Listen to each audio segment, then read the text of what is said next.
శ్రీ జగన్ గారు మాట్లాడుతూ ఈరోజు కూడా నా దృష్టికి వచ్చింది. 33,000 మంది ఆడపిల్లలు వైసీపీ వాలంటీర్ల వల్లే అదృశ్యం అయిపోయారని నేను అన్నానంటే వారికి వివరణ ఇస్తున్నాను. నేను చెప్పింది మీరు డేటాబేస్ కలెక్ట్ చేయండి, మీ వాలంటీర్లు డేటాబేస్ కలెక్ట్ చేయటం వల్ల ఆ డేటా ఎక్కడో హైదరాబాద్లో ఉన్న ఒక కంపెనీకి వెళ్ళిపోయి ఆ కంపెనీ నుంచి లీక్ అది ఎటు వెళ్ళిపోయింది. అదే చెప్పాను తప్ప ఏ రోజు కూడా వాలంటీర్ వ్యవస్థ సంపూర్ణంగా వాళ్ళు చేశారని నేను ఎప్పుడు అనలేదు.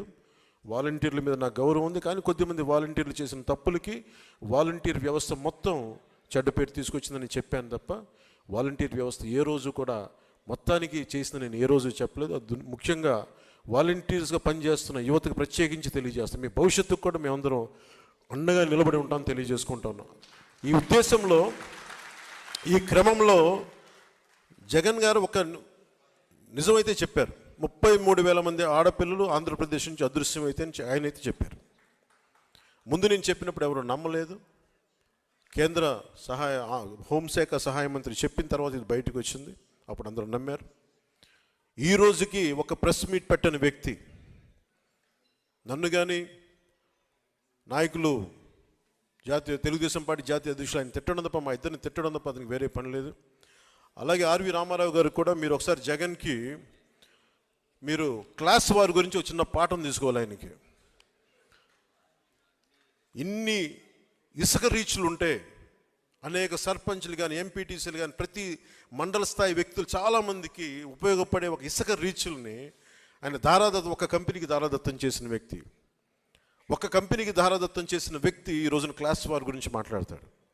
ఎంటైర్ మైనింగ్ని కొద్దిమందికి అసలు దాదాపు ఈ పుస్తకంలో చెప్పిన 2,600 కోట్ల ఎంతో పైచిలకు అన్యాయం జరిగింది, ట్యాక్స్ రూపంలో రావాల్సింది కేవలం కొద్ది కంపెనీలకి కలెక్షన్ కంపెనీలు కట్టుబెట్టారని చెప్పిన ఇది కూడా ఉదహరించారు మన సురేష్ కుమార్ గారు. ఇలాంటి కోకొల్లలు. సో క్లాస్ వార్ గురించి ముఖ్యమంత్రి జగన్కి చాలా బలమైన పాఠం భవిష్యత్తులో తీసుకుంటాం. జగన్ మర్చిపోకు. ఏ అమరావతినైతే, ఏ ప్రజలనైతే, ఏ ఆంధ్రప్రదేశ్ ప్రజలనైతే మీరు హింసించారో, ఏ ప్రజలనైతే మీరు విధ్వంసానికి గురి చేశారో, జీవితాలని చిన్న భిన్నం చేశారో గుర్తుపెట్టుకోండి జగన్. భవిష్యత్తుని మేము మిమ్మల్ని కాలర్ రాస్తాం, గుర్తుపెట్టుకోండి. జై జనసేన, జై హింద్.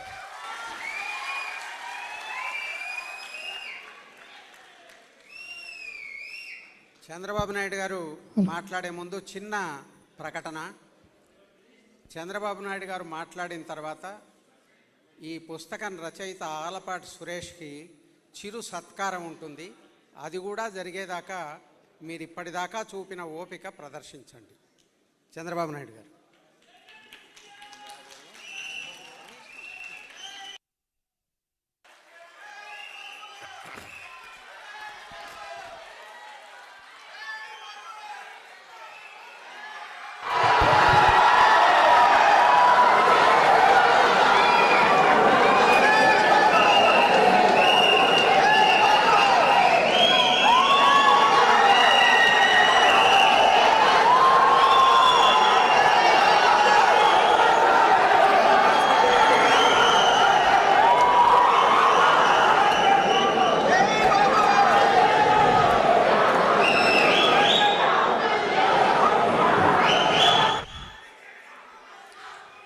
గౌరవనీయులు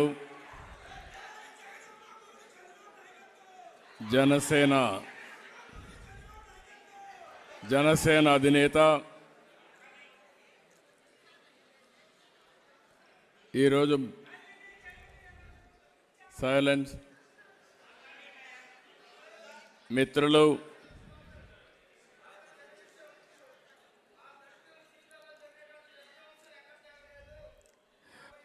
మనందరం బాధితులమే. ఎవరైతే మీరు చెప్పి దళితులు బాధితులే, అమరావతి రైతులు బాధితులే, పవన్ కళ్యాణ్ గారు బాధితులే, నేను బాధితుడినే. రేపో ఎల్లుండో ఆలపాటి సురేష్ కుమార్ కూడా బాధితుడే.